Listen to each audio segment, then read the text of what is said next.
So just think about it. You don't have to write any of this down, but let's just think about this for a minute. We're going to convert centimeters squared to meters squared.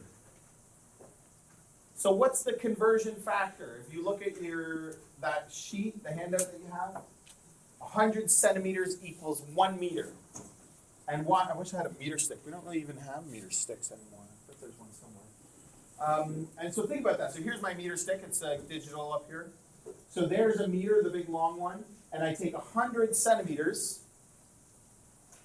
And if I put them end to end, they are the same length as a meter. That's what it means to be equal. Again, people take this stuff for granted. They just think, you're like, yeah, it equals. What does that really mean to equal? So 100 centimeters is the same length. It's equal length to a meter, right?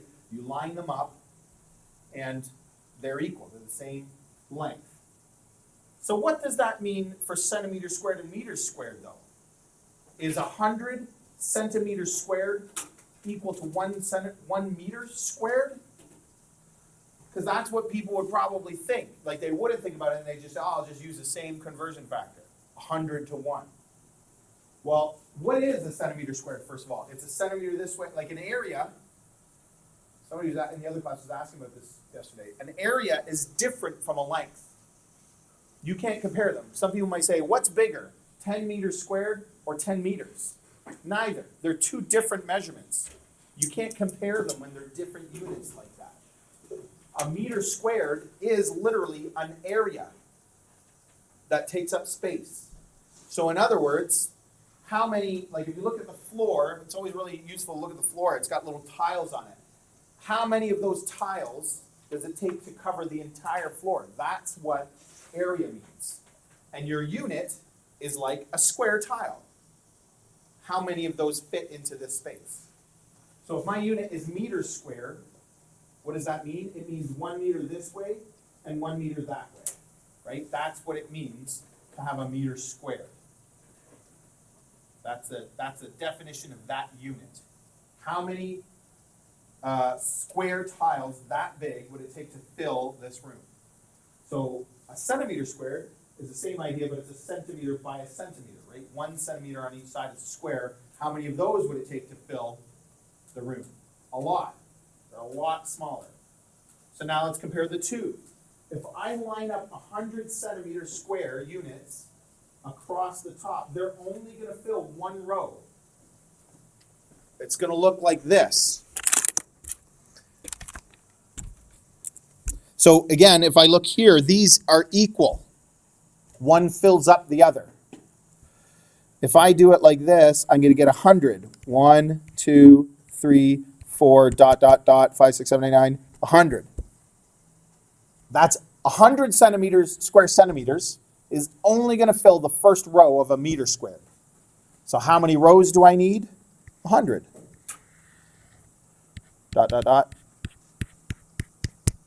So I've got 100 this way and 100 this way, and I put all of those together, and 100 by 100, so that's 10,000.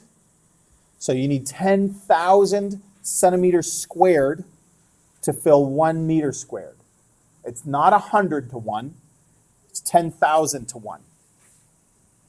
So you could have a conversion sheet with all the square units. How many millimeters squared? How many meters to kilometers squared? How many square yards to square miles?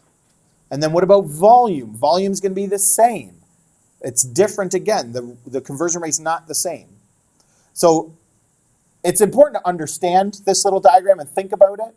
It's not really part of how we're going to solve these, but it's good to understand. This makes it a lot easier to do the work when you understand what you're doing and why you're doing things.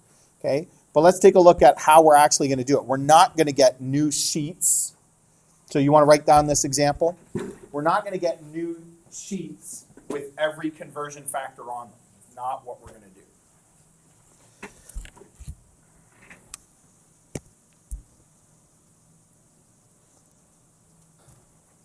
It's a simple one extra step. If you're awesome at the stuff we've done over the last couple of days, then you only have to remember this one extra little step.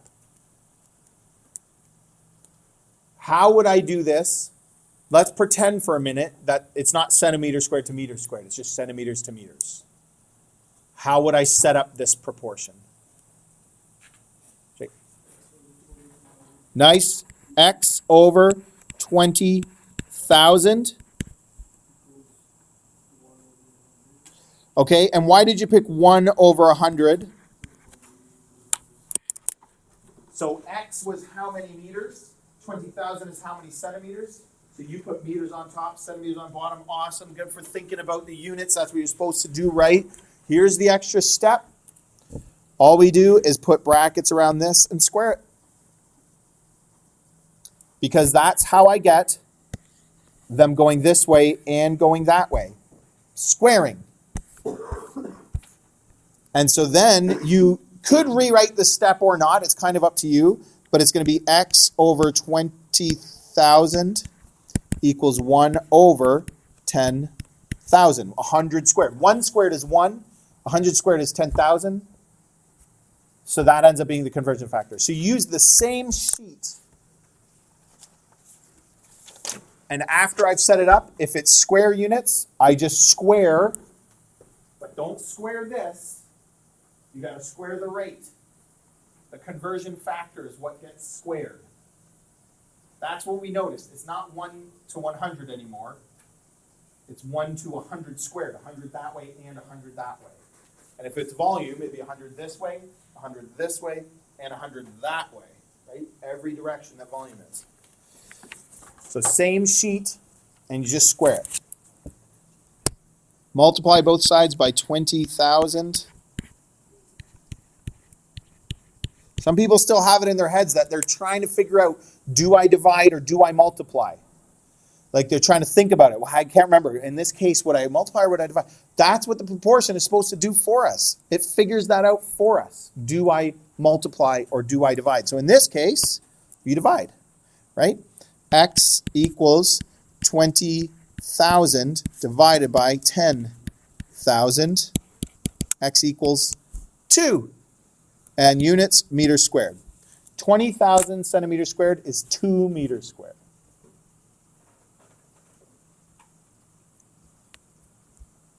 It looks easy. People think it's easy. You got to go through it and practice it a few times. Something you're going to find today is the numbers get wonky because they get really big really fast or really small really fast.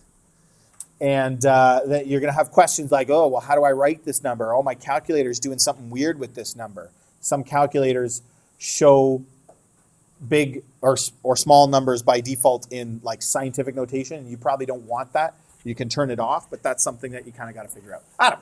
Will there be two-step versions of these questions? Could be, although not very often because those would get like either really, really big or really, really small. But absolutely, you could get something like that. It'd be more or less straightforward, but it'd be the same thing. So like we're not having a test on this, it's just the assignment?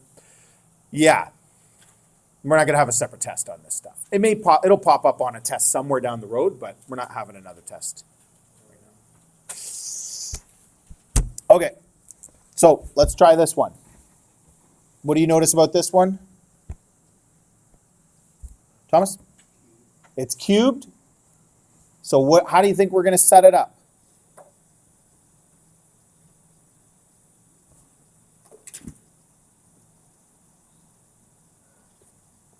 Tamara, what do you think? Good start, good start. X over 84. Do you know what to do next? Okay. And so let's find it. What conversion factor am I looking for, Ethan?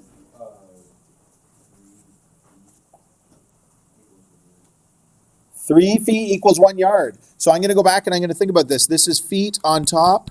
This is yards on bottom. So if my conversion factor is 3 feet, I want feet on top, yards on bottom. And then like Tamara told us, brackets around it. And it was squared in the first example, but this one is cubed. Thomas.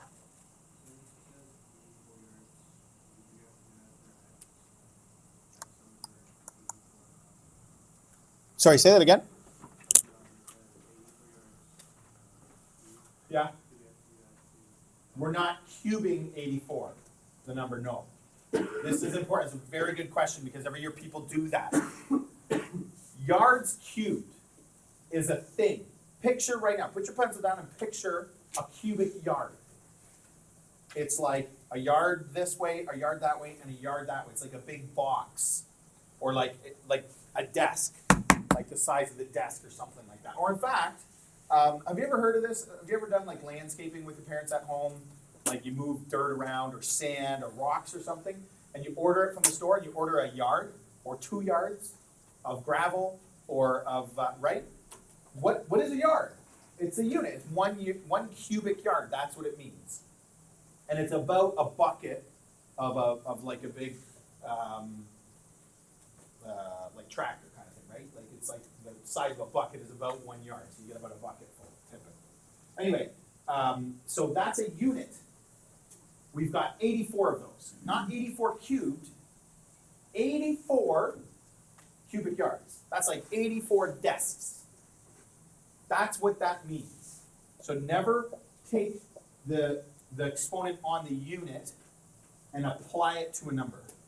We don't do that.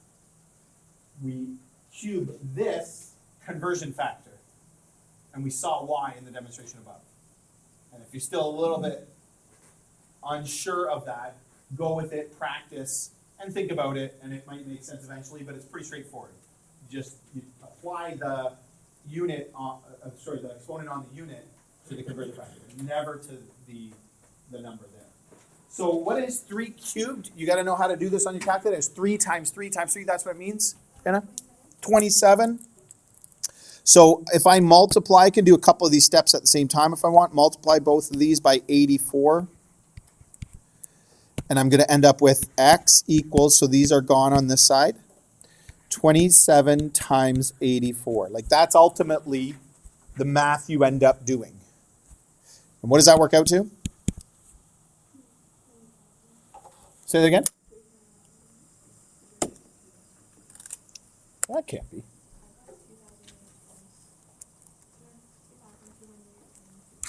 Yeah, it's going to get big, right? Really, really big. Might have divided by mistake if you're getting a decimal.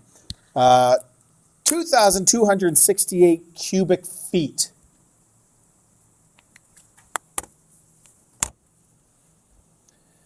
That's a conversion factor that could be really useful. Because, like, it's not life-saving useful, but if you grow up and have a house and you enjoy gardening and you want to put mulch on your garden, you could measure approximately how long and how wide your garden is, and maybe you want to get about a half a foot of mulch or something like that, and you could work this out pretty easily.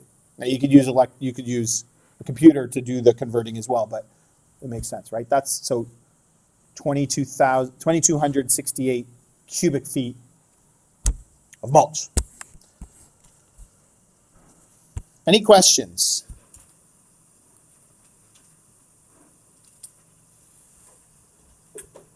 Okay, I'm going to stop there because I don't think we need to do 2 more examples together. We'll see if we can do those after. But I'm going to stop there. We'll put up the work. Like I said, there's only 9 questions today. If you've been doing everything all the way along, then hopefully you are 9 questions would be enough, okay, for you to practice this. And I'm going to try to give you about 10 or 15 minutes, see how far we get, and we have another activity plan that we'll